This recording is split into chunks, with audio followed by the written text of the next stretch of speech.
mi nombre es Valeria Alejandra Marín Robles, soy del grupo de tercero A y yo les voy a exponer sobre el virus del sarampión y antivirus. Virus del sarampión. Este se encuentra clasificado dentro de la familia Paramyxovirus, dentro del género Morbillivirus. Contiene un genoma lineal negativo de cadena sencilla de RNA que codifica al menos 6 proteínas estructurales virales. La envoltura formando una proteína matriz M que representa un papel esencial en el ensamblaje del virus y dos tipos de proyecciones de glucoproteína peplómeros. Una de las proyecciones es la hemaglutinina H, que media la absorción a las superficies celulares. La otra F media la fusión celular, la hemólisis y la entrada del virus al interior de la célula. En características encontramos la clasificación de los virus, el virus del sarampión se encuentra en el dominio Riboviria, del grupo V de los virus ARN monocatenario negativo, del reino Orthonavirae, filo Negarnaviricota, subfilo Haploviricotina, clase Mungiviricetes, orden Mononegavirales, familia Paramyxoviridae, subfamilia Orthoparamyxoviridae, género Morbillivirus y especie virus del sarampión. Epidemiología. Aunque es una enfermedad infantil, las infecciones en adultos jóvenes son de importancia en la transmisión. Hay reducciones notables en Estados Unidos, pero la importación de infecciones sigue siendo un problema. Durante el invierno y la primavera suelen presentarse epidemias y cada vez se limitan más al fracaso de vacunas de una sola dosis o a grupos que no aceptan la inmunización. Se ha calculado que el periodo de comunicabilidad es de 3 a 5 días antes de la aparición de la erupción y hasta 4 días posterior a la misma. Patogénesis. Después de su implantación en el tracto respiratorio superior, la replicación viral se lleva a cabo en el epitelio mucoso de las vías respiratorias. El efecto dentro de las células respiratorias individuales es profundo. No restringe el metabolismo de las células hospedadoras de manera directa. Las células susceptibles se dañan o destruyen a causa de la intensa actividad de replicación viral y de la promoción de la fusión celular mediante la formación de sinsitios. Esto da por resultado la disrupción del citoesqueleto celular, desorganización cromosómica y la apariencia de cuerpos de incluso dentro del núcleo y citoplasma. La replicación se sigue de diseminación virémica y linfática al interior del hospedador a sitios distantes, incluyendo los tejidos linfoides, la médula ósea, las vísceras abdominales y la piel. La viremia también permite la infección de la conjuntiva, de las vías urinarias, de pequeños vasos sanguíneos y del sistema nervioso central.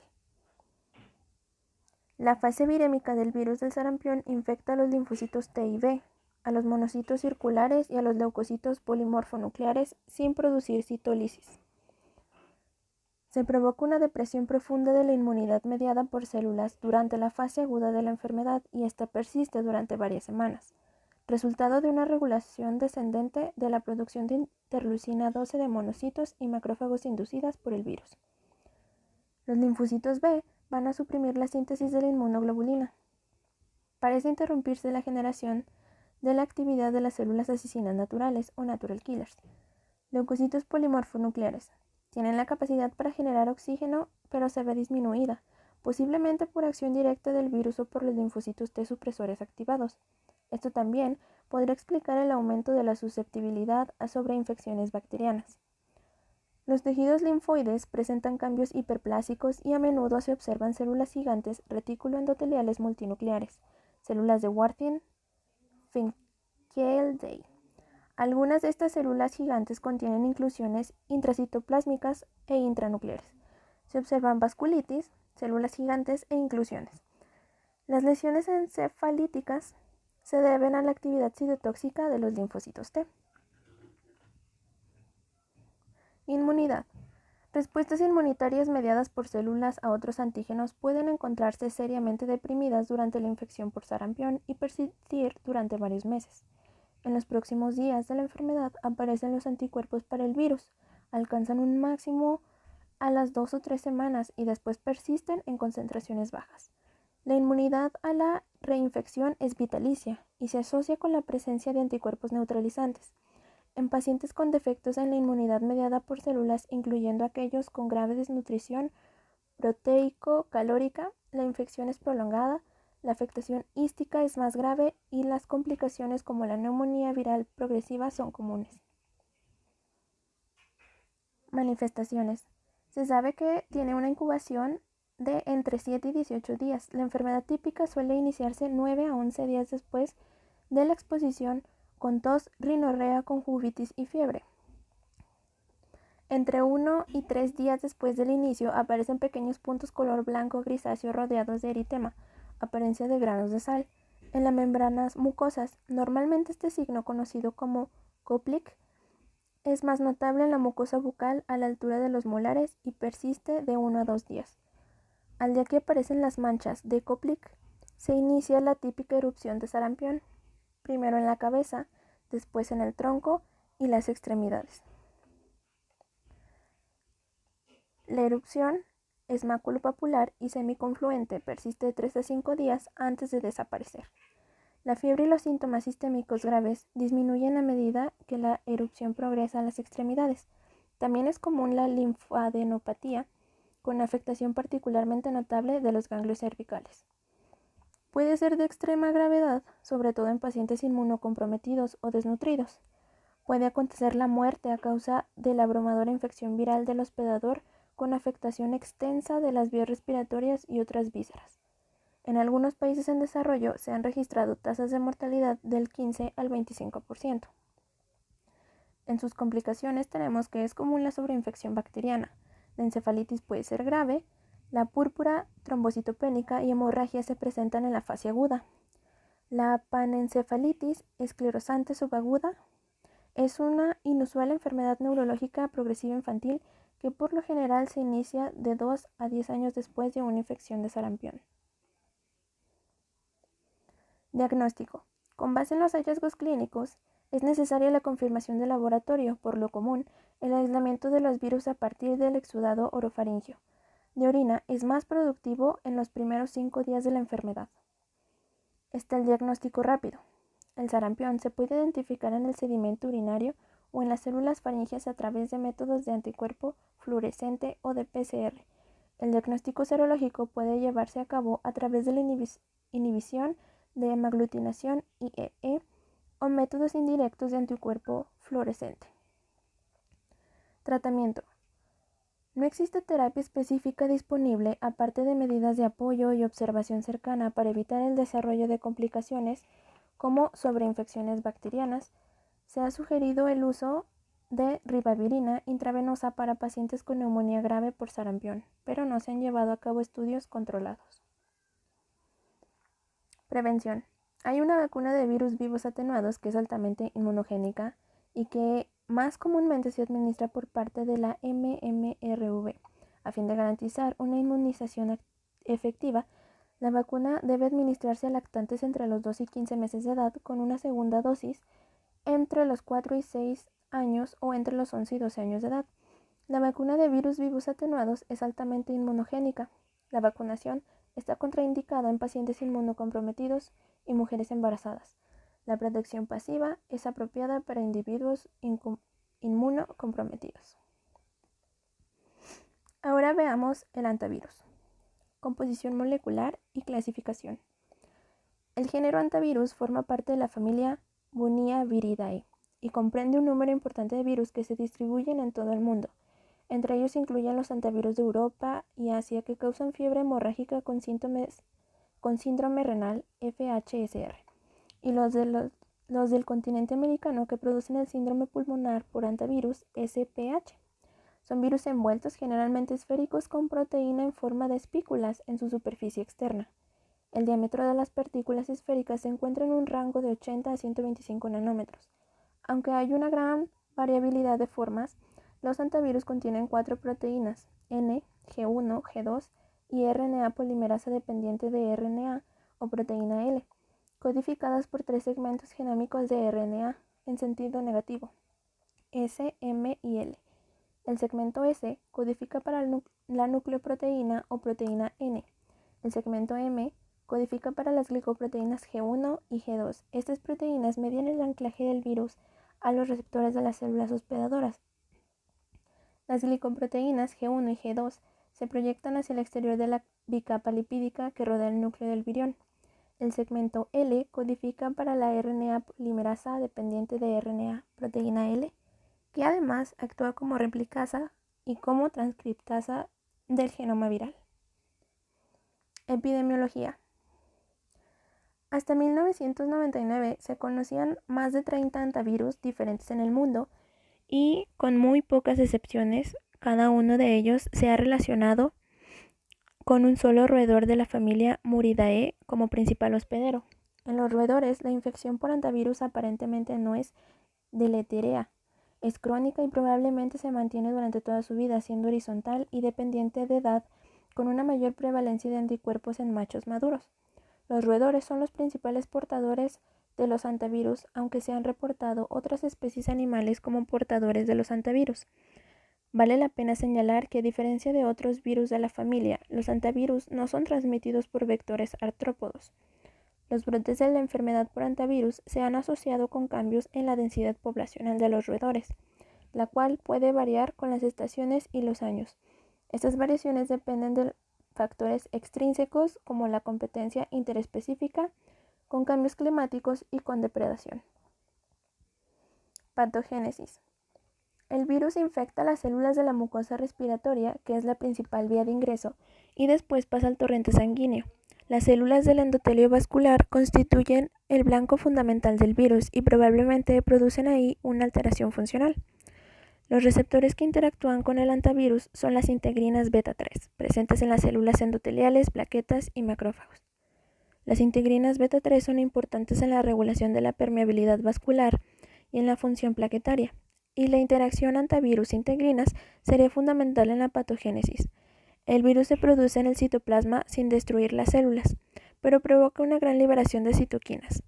Por lo tanto, la alteración de la permeabilidad vascular sería mediada por citoquinas y no tanto secundaria a citopatología viral. Participan moléculas de adhesión, linfocitos CD4, CD8, etc. En suma, se produce viremia y una extensa replicación viral. Luego se induce filtración de plasma. Las células endoteliales se abren pero no se pierden. Es un efecto transitorio y por último sobreviene shock clínico y hemorragia con mortalidad variable. Inmunidad. Se cree que la respuesta inmune humoral desempeña un papel protector en el síndrome pulmonar del hantavirus, sin embargo poco se sabe sobre la fuente celular de estos anticuerpos durante la infección humana en curso. Se caracterizaron subconjuntos de células B circulantes en pacientes infectados con virus Andes. Se observó una notable y potente respuesta de plasmoblastos que aumentó 100 veces sobre los niveles basales alrededor de una semana después del inicio de los síntomas. Estos plasmablastos presentaron un fenotipo de superficie CD3-neg, CD191 o CD20-neg, CD38i, CD27i, CD138+, junto con la presencia de inmunoglobulinas citoplasmáticas funcionales. Se trata de linfocitos grandes, linfoblastos, morfológicamente coincidentes con las inmunoblastos, que se han descrito previamente durante los exámenes de citología sanguínea de pacientes infectados con hantavirus. Este hallazgo podría significar que los linfocitos B podrían ser infectados por este virus. La presencia de esta respuesta masiva y transitoria de plasmoblastos plantea la cuestión de si estas células podrían tener un papel protector o patológico durante el síndrome pulmonar del hantavirus, y sugiere su aplicación práctica como biomarcador diagnóstico pronóstico. Manifestaciones. Las enfermedades asociadas con los hantavirus afectan principalmente a los vasos sanguíneos e involucran grados variables de dilatación capilar y edema. En la FHRS severa se presenta edema retroperitoneal rico en proteínas y en el SPH se presenta una gran efusión pleural bilateral y edema pulmonar. En la FHSR severa hay necrosis hemorrágica en la zona de la médula renal, el atrio cardíaco y la pituitaria anterior. En cambio, en el SPH las hemorragias son raras y no se observan lesiones necróticas isquémicas, excepto cuando hay choque, ya que el virus ataca la pared capilar pulmonar produciendo un edema pulmonar. La FHSR incluye a un grupo de enfermedades previamente conocidas como fiebre hemorrágica coreana, nefritis hemorrágica, fiebre hemorrágica epidémica y nefropatía epidémica. Dependiendo del antivirus causante de la enfermedad, la FHSR puede ser leve, moderada o severa. El curso clínico de FHSR severa involucra estadios febriles, hipotensivos, oligúricos y diuréticos que se pueden sobreponer, aunque también pueden ser inaparentes o no presentarse, para finalmente presentarse la fase de convalencia. Al inicio de la enfermedad, tanto en FHSR como SPH, es generalmente súbito con cefalea intensa, dolor de espalda, fiebre y escalofrío. Cuando FHSR cursa con hemorragia, este se manifiesta durante la fase febril en forma de enrojecimiento facial o de inyección conjuntival y de las mucosas. También pueden aparecer petequias o rash, generalmente en el paladar y en los pliegues axilares. Conforme va cediendo la fase febril, puede desarrollarse abruptamente hipotensión y presentar náusea y vómito.